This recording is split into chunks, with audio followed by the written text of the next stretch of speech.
En la lectura del testamento, mis padres le dieron $10 millones a mi hermana y me dijeron que fuera a ganar lo mío.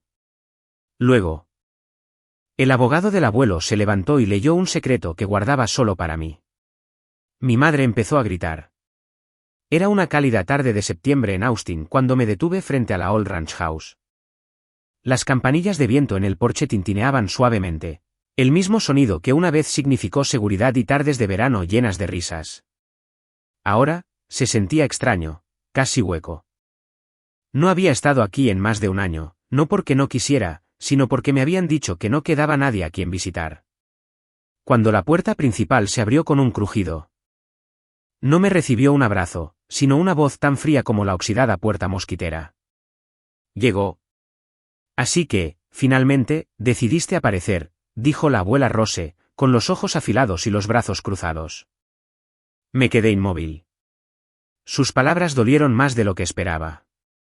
Abuela Rose, ¿qué está pasando?, pregunté, acercándome.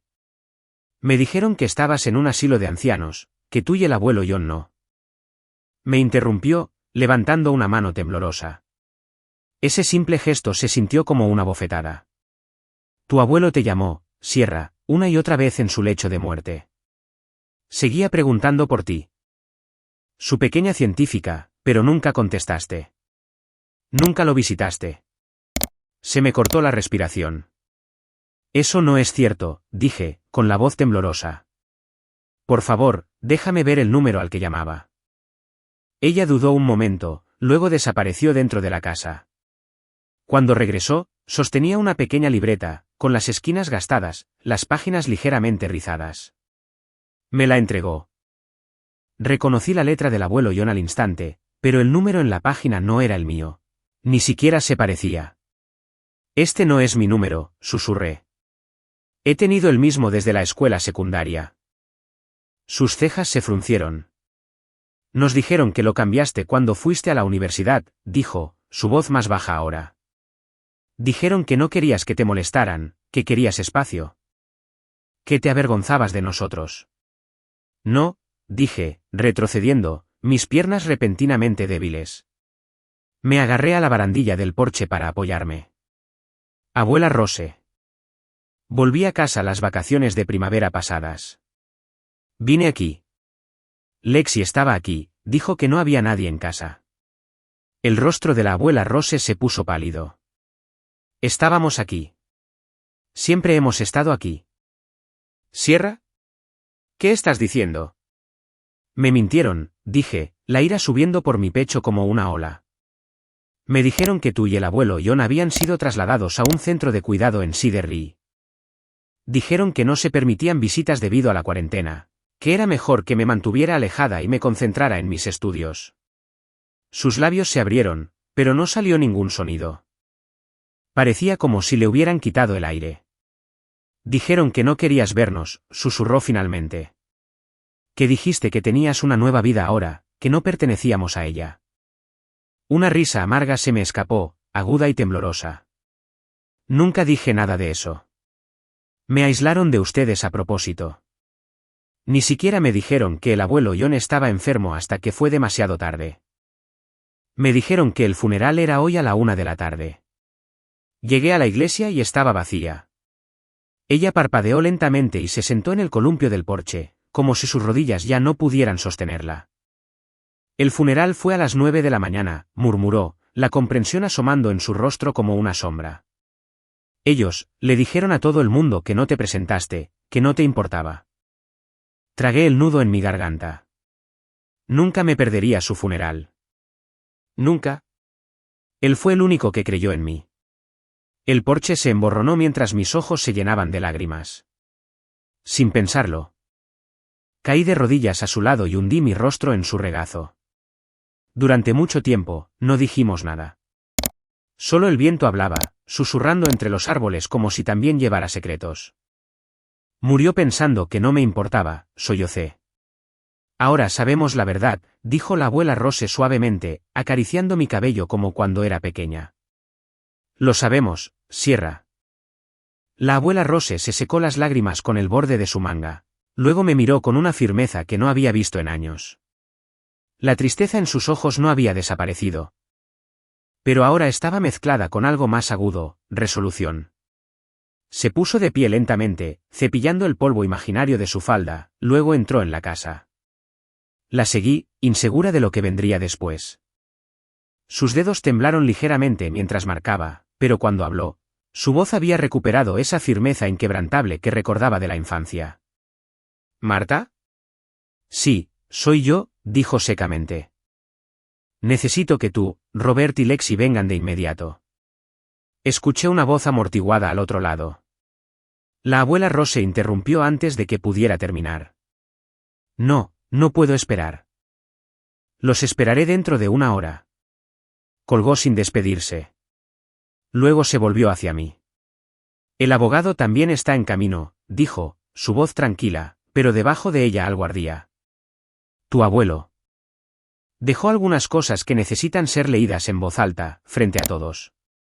No dije una palabra, solo asentí. No estaba lista para lo que venía, pero no tenía nada que perder. Una hora después. Sonó el timbre. Quédate en la cocina hasta que te llame, dijo la abuela Rose, colocando una mano suave sobre mi hombro. Me senté en la pequeña mesa de la cocina. La misma donde el abuelo John solía tomar su café matutino mientras leía artículos científicos que yo le había recortado. A través de la pared, pude escuchar sus voces. El tono excesivamente alegre de mamá, la cortesía calculada de papá, el característico suspiro aburrido de Lexi. Luego, silencio, y finalmente la voz de la abuela Rose, clara y cortante, por favor. Todos, tomen asiento. El señor Landon Wells está aquí para leer el testamento de John. Esa fue mi señal. Entré en la sala de estar. Las tres cabezas se giraron en mi dirección. La sonrisa falsa de mi madre vaciló. El rostro de mi padre se puso pálido como un fantasma. Los labios de Lexi se abrieron, pero no salió ningún sonido. Pude ver los cálculos girando en sus mentes. ¿Por qué estaba yo aquí? ¿Por qué la abuela Rose los había invitado bajo falsos pretextos? El señor Wells abrió su maletín lentamente y sacó un sobre grueso. De esos que no solo contienen instrucciones legales, sino también secretos. Se aclaró la garganta. Yo, John Miller, en pleno uso de mis facultades mentales y con clara intención. Declaro este como mi último testamento. La habitación quedó completamente en silencio. El señor Wells continuó leyendo. A mi querida esposa, Rose Miller. Le dejo nuestro hogar familiar y una provisión financiera de por vida para su cuidado y comodidad. La expresión de la abuela Rose no cambió, ella ya lo sabía. A mi nieta, Sierra Miller. Le dejo las instalaciones de investigación recién construidas en 482 Pinery Lane, incluyendo todo el equipo de laboratorio. Los derechos de propiedad intelectual de cualquier proyecto en curso bajo mi patrocinio, y los fondos necesarios para el desarrollo y el personal continuos. La habitación se resquebrajó.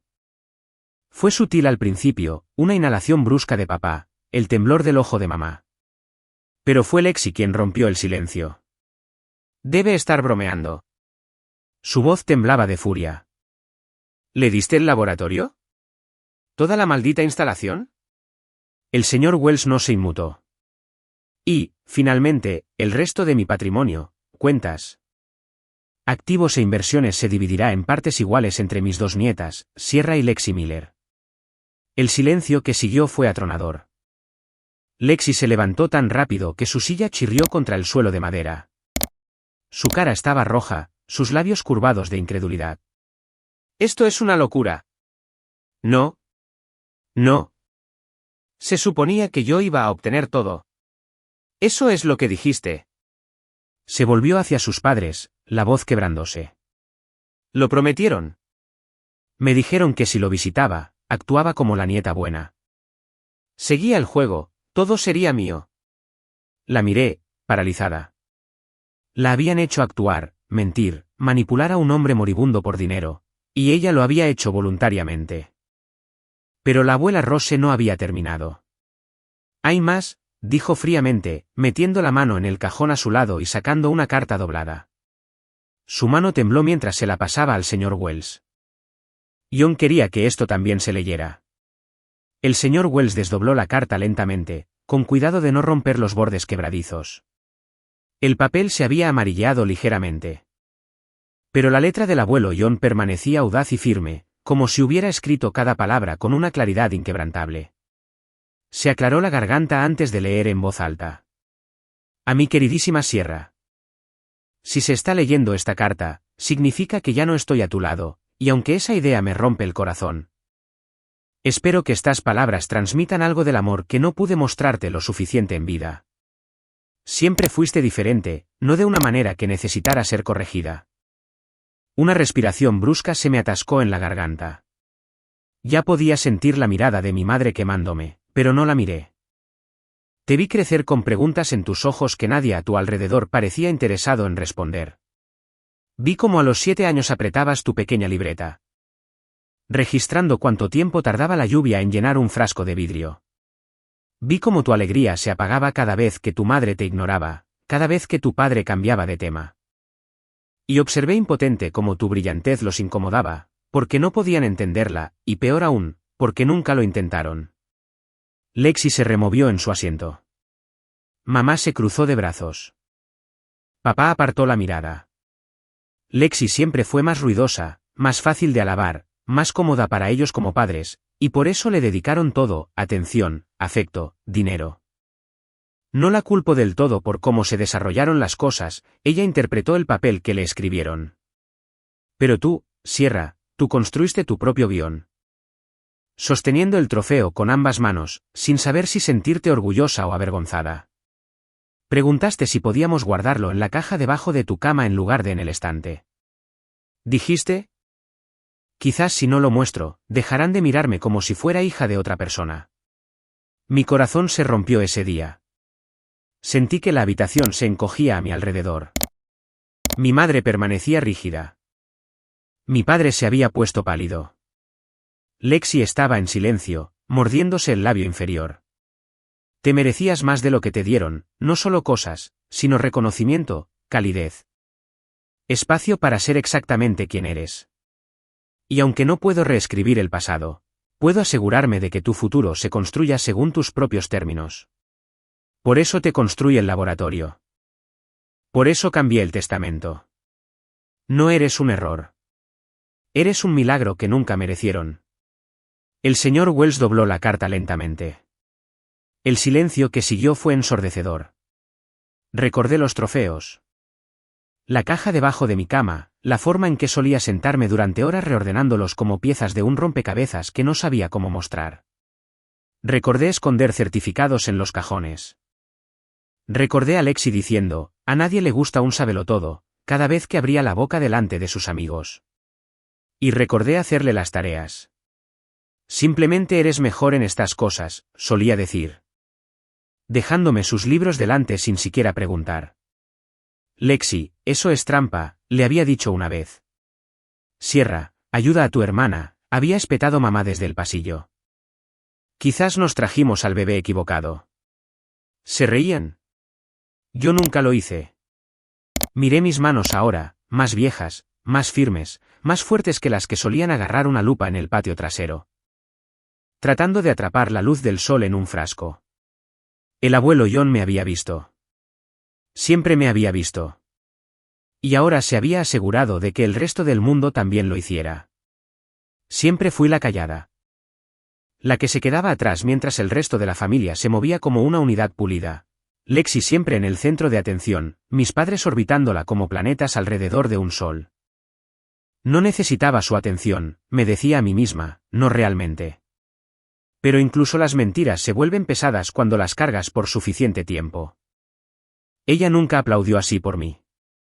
Ni siquiera creo que supiera cuándo era mi feria de ciencias. Recuerdo un cumpleaños, debía tener 10 años. La abuela Rose y el abuelo John habían bajado del rancho. Murmuró. Mamá se rió.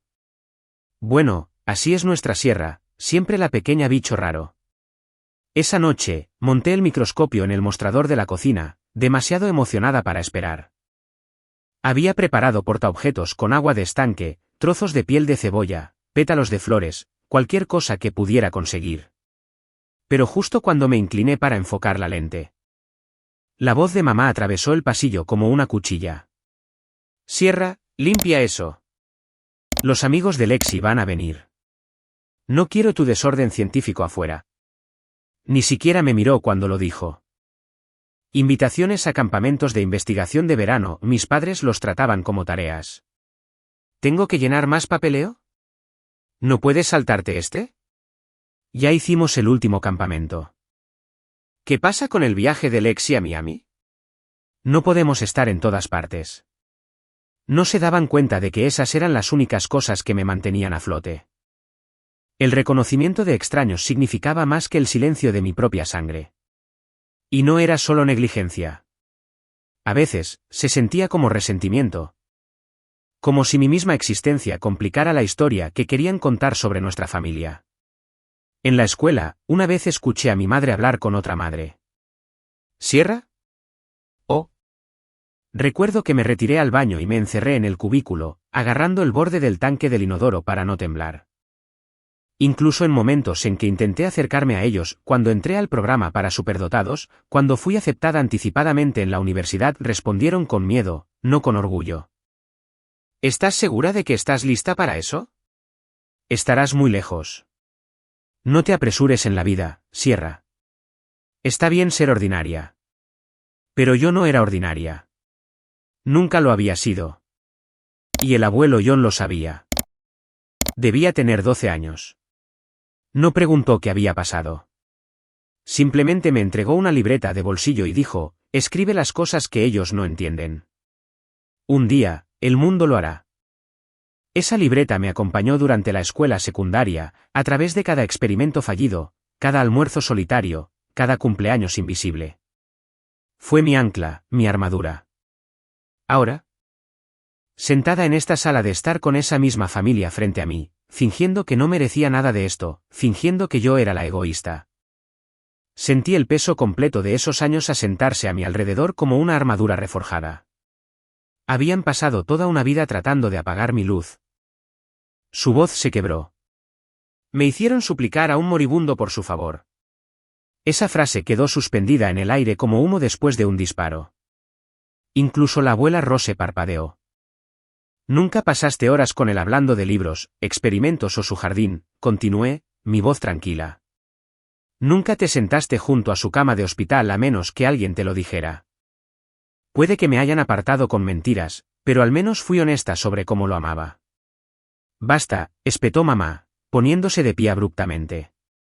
Este no es el momento de sermonear a tu hermana. ¿Sierra? No entiendes la presión bajo la que hemos estado todos. Presión, repetí, casi riendo. ¿Te refieres a la presión de ocultar la verdad? ¿De aislarme de las únicas personas que me apoyaron? Cada tarifa de solicitud, cada boleto de avión, cada pieza de equipo de laboratorio. Todo fue de ellos. No de ustedes. Papá abrió la boca, pero lo interrumpí. Desde el principio dejaron claro que yo no era su prioridad. Eso lo dejaron muy claro. Ese no es el punto, espetó mamá. La familia significa sacrificio. Lexi necesita esto más que tú. Si quieres honrar la memoria de tu abuelo, cederás tu parte. La abuela Rose se puso de pie ahora, lentamente. Sus manos temblaban, pero su voz no. ¿Cómo te atreves?, dijo. Su mano aferrada al apoyabrazos de su silla con tranquila furia. Solo lamento que John les haya dejado algo. Luego se volvió hacia la puerta. Váyanse, dijo, su voz firme. Todos ustedes. No son bienvenidos aquí. Nadie se movió. Entonces, levantó la voz, no en volumen, sino en convicción. Ahora. Mamá intentó razonar.